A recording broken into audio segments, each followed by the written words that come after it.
പക്രുവിന് വളരെ വേണ്ടപ്പെട്ട ഒരാൾ. അജയുടെ എനിക്ക് ചോദിക്കാനുള്ളൊരു ചോദ്യം, അജയ് ദൈവമായിട്ട് അജയ്യെ ഇങ്ങനെ സൃഷ്ടിച്ചു. അജയ് ആ ഒരു ഇതിൽ തന്നെ അജയ് ഇത്രയും അധികം പ്രശസ്തനായി, ഇത്രയധികം സിനിമകൾ ചെയ്തു, ഗിന്നസ് ബുക്കിൽ വരെ പേര് വന്നു. വളരെ അപൂർവമായിട്ട് ചില നടന്മാർക്ക് കിട്ടുന്നൊരു ഭാഗ്യമാണ് അജയ്ക്ക് കിട്ടിയത്. ഒരുപക്ഷെ ദൈവം താങ്കളെ കുറച്ചുകൂടെ ഉയരമുള്ള ഒരാളാക്കിയിരുന്നെങ്കിൽ താങ്കൾ ജീവിതത്തിൽ എന്തായി തീരുമായിരുന്നു? ഒരു സിനിമാ നടൻ അല്ലെങ്കിൽ എന്തായി തീരുമായിരുന്നു?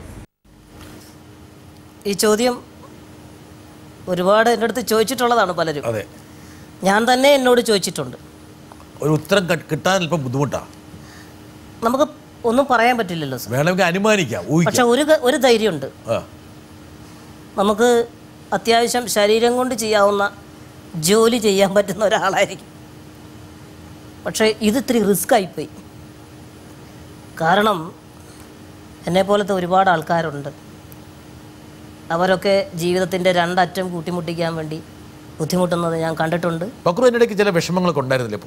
ഒരുപക്ഷെ ഈ നിർലോഭ പിന്തുണ ഉണ്ടെന്ന് പറയുമ്പോൾ പോലും കുടുംബത്തിൻ്റെ ഒരു അന്തരീക്ഷം, സമൂഹത്തിൻ്റെ അന്തരീക്ഷം, നമ്മൾ തന്നെ കണ്ണാടി നോക്കുമ്പോൾ ഉണ്ടാകുന്ന നോക്കാറില്ലായിരുന്നു? ഉണ്ട്, നോക്കാറുണ്ട്. അങ്ങനെയൊരു സീൻ എൻ്റെ പടത്തിൽ ഞാൻ ഉപയോഗിച്ചിട്ടുണ്ട്. കുട്ടിയും കോലും എന്ന് പറഞ്ഞ് ഞാൻ സംവിധാനം ചെയ്ത ചിത്രത്തിൽ നമ്മൾ തിരിച്ചറിയുന്നൊരവസ്ഥയുണ്ട്. നേരത്തെ ഞാൻ പറഞ്ഞ ഒരു ഇത് തന്നെയാണ്. പിന്നീട്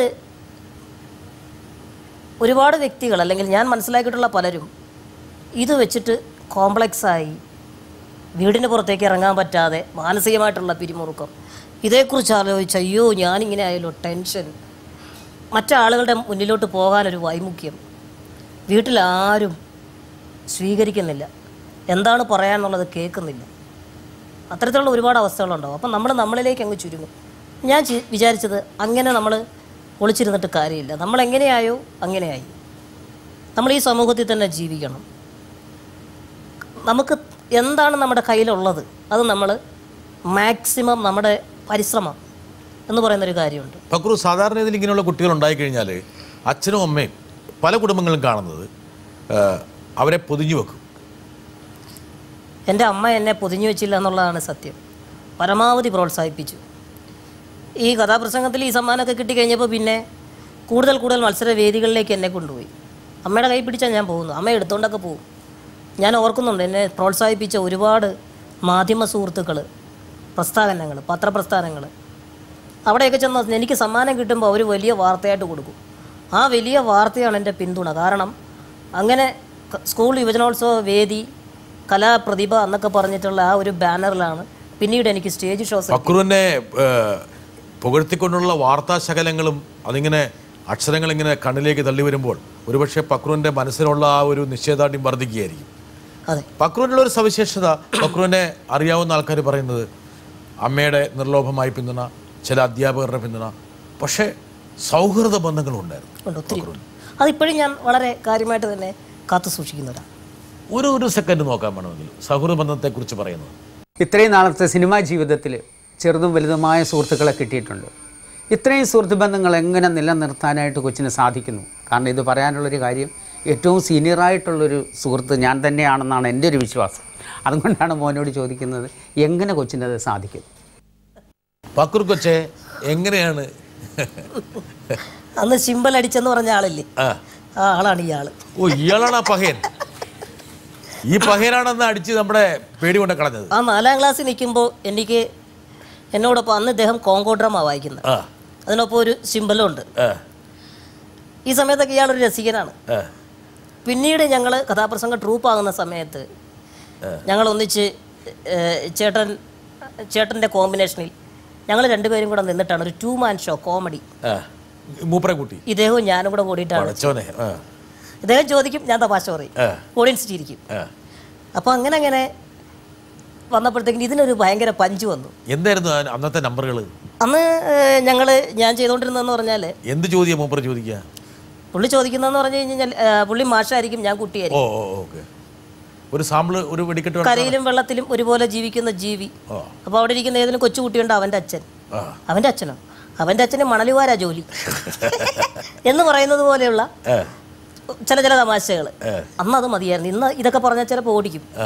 പക്ഷേ അന്ന് ഞങ്ങളിങ്ങനെയുള്ള ചില 1 man ഷോ 2 man ഷോ ഒക്കെ ചെയ്ത് വളരെ സജീവമായിട്ട് സ്റ്റേജിൽ വന്നു. കഥാപ്രസംഗം പയ്യെ അങ്ങോട്ട് മാറ്റിവെച്ചു. കാരണം എനിക്ക് ശ്വാസത്തിൻ്റെ പ്രശ്നമുണ്ട്, ബ്രീത്ത് പ്രശ്നമായി വന്നു. ഞാനൊരു 30 ദിവസം കഥ പറഞ്ഞിട്ടുണ്ട് രാത്രികളിൽ. മാസത്തിലെ ഫുൾ ഡേക്ക് 2 മണിക്കൂർ കഥ പറഞ്ഞുകൊണ്ട് വന്ന് എനിക്ക് പിന്നീട് ഈ ബ്രീത്തിൻ്റെ പ്രോബ്ലം വന്നതോടുകൂടി കഥാപ്രസംഗത്തെ പയ്യെ മാറ്റി വയ്ക്കേണ്ടി വന്നു. ആ സമയത്ത് എന്താണോ, എനിക്ക് വേണ്ടിയാണോ എന്താണെന്നറിയില്ല, ആ സമയത്ത് കഥാപ്രസംഗത്തിൻ്റെ ആ ജനകീയത കുറച്ചും കൂടെ നഷ്ടപ്പെട്ടിട്ട് മിമിക്രി എന്ന കലയുടെ ഒരു കുതിച്ചുകയറ്റം ഇങ്ങനെ കയറി വന്നപ്പോൾ അവിടേക്ക് പക്രു കയറുകയാണ്.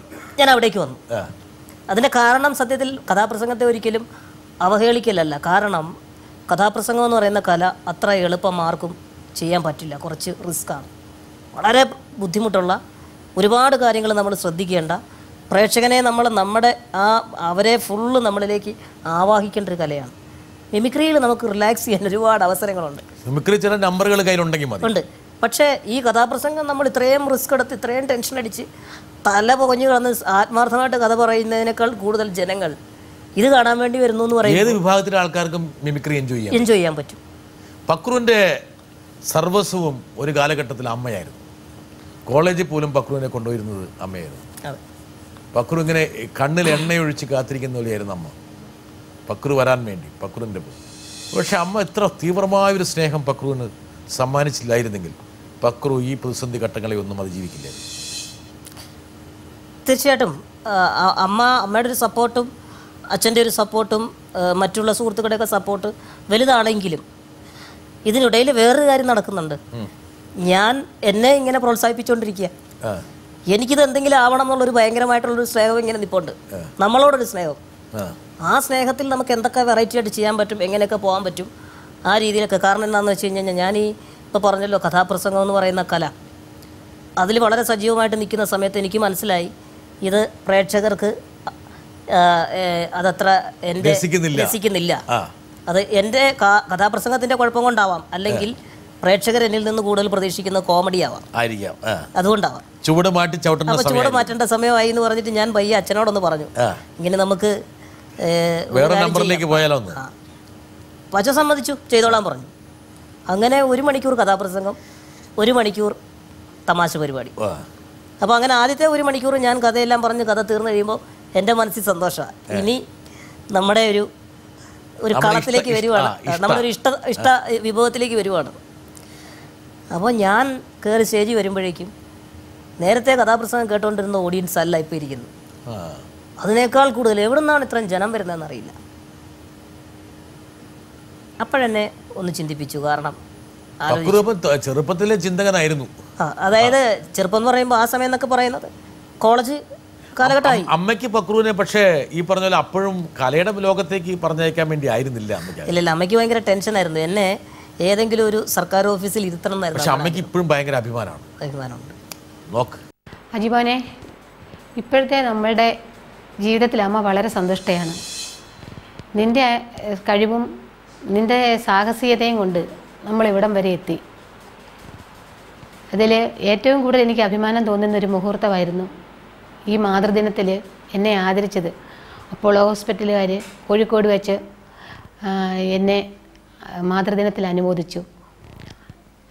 അതൊരു ഭാഗ്യമുള്ളൊരു നിമിഷമായിരുന്നത്. അതിങ്ങനെ ഒരു മകൻ എനിക്കുണ്ടായത് കാരണം ആണെന്ന് ഞാൻ വിശ്വസിക്കുന്നു.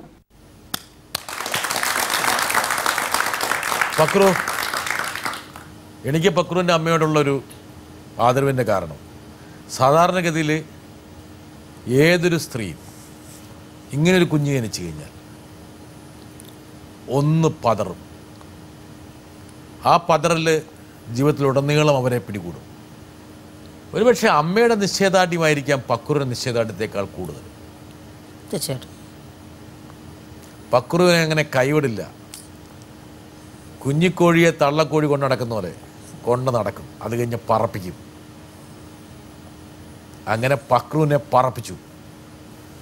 ഇന്ന് പക്രു ഈ കസേരയിലിരിക്കുമ്പോൾ അല്ലെങ്കിൽ മറ്റ് കസേരകളിലിരിക്കുമ്പോൾ ആ അമ്മയുടെ മനസ്സാണ് നിറഞ്ഞു തുളുമ്പുന്നത്. കല്യാണമെല്ലാം കഴിച്ച് കുട്ടികളൊക്കെ ആയി കഴിയുമ്പോൾ സാധാരണത്തിൽ അമ്മമാരുടെ സംഭാവനകളെക്കുറിച്ച് ചിലരെങ്കിലും മറന്നു പോകും. പക്രു മറക്കാറുണ്ട്? ഒരിക്കലുമില്ല. ഒരിക്കലില്ല. ഇപ്പോൾ പഴയ പോലെ അമ്മ എനിക്ക് കിട്ടാത്തതിലുള്ളൊരു വിഷമമേ ഉള്ളൂ. കാരണം ഞാൻ മനസ്സിനെപ്പോഴും ചില സമയങ്ങളിലൊക്കെ നമുക്ക് ടെൻഷനുകളോ അല്ല അങ്ങനെയൊക്കെ വരുമ്പോൾ അമ്മ എൻ്റെ കൂടെ ഉണ്ടാവണം എന്ന് ഞാൻ ആഗ്രഹിക്കാറുണ്ട്. അതുപോലെ തന്നെ അമ്മ അടുത്ത് കിട്ടിയില്ലെങ്കിൽ അപ്പോൾ തന്നെ ഞാൻ അമ്മയ്ക്ക് ഫോൺ ചെയ്യും, ഇങ്ങനെ ചെറിയ പ്രശ്നമുണ്ട്. എന്തോ അമ്മയോട് സംസാരിച്ച് കഴിയുമ്പോൾ നമ്മുടെ ഒരു ടെൻഷൻ അങ്ങ് മാറും, റിലാക്സ്ഡ് ആവും ഭയങ്കരമായിട്ട്. ഇത് കോഴിക്കോട് കാടിൽ എന്ന് പറഞ്ഞിട്ടുള്ളൊരു ഹോസ്പിറ്റലിൻ്റെ ഒരു വേദി ഇങ്ങനെ അമ്മയെ വിളിച്ചിട്ട് 2-3 പ്രശസ്തരായ മക്കളുടെ അമ്മമാരെ ആദരിക്കുന്ന കൂടെ എൻ്റെ അമ്മയെ ആദ്യമായിട്ട് അവർ വിളിച്ച് ആദരിച്ചു. ആ സ്റ്റേജിൽ എനിക്ക് പോകണമെന്ന് വലിയ ആഗ്രഹം ഉണ്ടായിരുന്നു, പോകാൻ പറ്റിയില്ല. അത് കഴിഞ്ഞപ്പോൾ ഞാൻ അമ്മയോട് ചോദിച്ചു. അപ്പോൾ അമ്മ പറഞ്ഞു ഒരുപാട് മനസ്സിന് സന്തോഷം തോന്നി, അതാണിപ്പോൾ ഇവിടെ പങ്കുവെച്ചത്. നമുക്കൊരിക്കലും എനിക്ക് തോന്നുന്നു ഒരു മക്കൾക്കും അങ്ങനെ അമ്മമാരോ ഒരിക്കലും. പക്രു പക്ഷെ അമ്മ പലപ്പോഴും കരഞ്ഞിട്ടുണ്ടാവും പക്രുവിനെ ഓർത്ത്. ഉണ്ട്, ഞാൻ പറഞ്ഞല്ലോ അന്ന് ആദ്യത്തെ സംഭവം ഞാൻ സാറിനോട് പറഞ്ഞില്ലേ. അത് കഴിഞ്ഞ് പിന്നെയും പലപ്പോഴും സ്കൂളിൽ ചേർക്കാൻ കൊണ്ടുപോയപ്പോൾ ഉണ്ടാവാം. അത് കഴിഞ്ഞ് പിന്നെ ഞാൻ കാണാതെ അമ്മ എത്രയോ തവണ കരഞ്ഞിട്ടുണ്ടാവാം. ഇതിനു മുമ്പ് ഞാൻ ഇങ്ങനെ ആയിപ്പോയി എന്ന് തിരിച്ചറിഞ്ഞപ്പോൾ അമ്മ കരഞ്ഞിട്ടുണ്ടാവാം. അപ്പോൾ വിഷമം ഉണ്ടാവും. ഇത് എൻ്റെ അമ്മയെന്നുള്ളതല്ല സാർ, ഇതുപോലെ ശാരീരികമായിട്ട് അല്പം ബുദ്ധിമുട്ടുള്ള അല്ലെങ്കിൽ കുട്ടിക്ക് എന്തെങ്കിലും വിഷമങ്ങളുള്ള എല്ലാ അമ്മമാർക്കും ഈ ഫീലിങ്സ് വളരെ വലുതായിട്ടുണ്ടാവും. പക്ഷെ അവരൊക്കെ തന്നെ എന്നെ എത്രയോ അമ്മമാർ വിളിക്കുന്നുണ്ടെന്നറിയോ സാർ? എങ്ങനെയാണ്, എന്താ ചെയ്യേണ്ടത്? അവനിങ്ങനെ ഒരു ചെറിയ കഴിവുമൊക്കെ ഉണ്ട്, അജയ പറ എന്താ ചെയ്യണ്ടേ? പക്രു, അമ്മ മകനൊരു സർക്കാർ ഉദ്യോഗസ്ഥനോ അല്ലെങ്കിൽ ജീവനക്കാരനൊക്കെ ആയി മാറണമെന്നായിരുന്നു അമ്മ ആഗ്രഹിച്ചത്. ഏത് മുഹൂർത്തത്തിൽ വെച്ചാണ് അമ്മ പക്രുവിൻ്റെ ആരാധികയായി മാറിയത്? ഇത് ഇവനിങ്ങനെ പോയാൽ മതി. അത് ഞാൻ അച്ഛനെ ഒന്ന് ചെറുതായിട്ടൊന്ന് ധിക്കരിക്കേണ്ടി വന്നു. അത് എന്താണെന്ന് വെച്ച് കഴിഞ്ഞാൽ അച്ഛൻ എന്നെ ഒരു 100% കാതികനാക്കാനും കഥാപ്രസംഗത്തിൻ്റെ വഴികളിലൂടെ നടത്താനായിരുന്നു അദ്ദേഹത്തിന് താല്പര്യം. അമ്മ സ്വാഭാവികമായിട്ടും അച്ഛൻ്റെ അഭിപ്രായത്തിൻ്റെ കൂടെ നിൽക്കുമല്ലോ. പക്ഷേ അപ്പം ഞാൻ വിചാരിച്ചു എനിക്ക് കുറച്ചുകൂടി സ്റ്റേജ് എക്സ്പീരിയൻസ് വേണം. കാരണം ഞാൻ അതുവരെയും ടേബിളിൽ നിന്നുള്ള കളിയെ എനിക്ക് അറിയുള്ളൂ. ഓടി നടന്ന് അല്ലെ സമയത്ത് സ്റ്റേജിൽ വന്ന് അങ്ങനത്തെ ഒരു എക്സ്പീരിയൻസ് മാത്രമല്ല, ഒരു പറ്റം മികച്ച കലാകാരന്മാരോടൊപ്പമുള്ള കോമ്പിനേഷൻ, അവരുടെ കഴിവും നമ്മൾ മനസ്സിലാക്കലും അവരുടെ ടീമിന് നമ്മുടെ കോൺട്രിബ്യൂഷനൊക്കെ കൂടുതൽ ഗുണം ചെയ്യുമെന്ന് മനസ്സിലാക്കി അങ്ങനെയാണ് ഞാൻ ആദ്യമായിട്ട് ഒരു ട്രൂപ്പിൻ്റെ ഭാഗമായിട്ട് മംഗളം മിമിക്സ് എന്ന് പറഞ്ഞിട്ടൊരു മിമിക്സ് ട്രൂപ്പ് ഉണ്ട് കോട്ടയത്ത്. അതിൽ ഞാൻ എത്രാമത്തെ വയസ്സിലത്?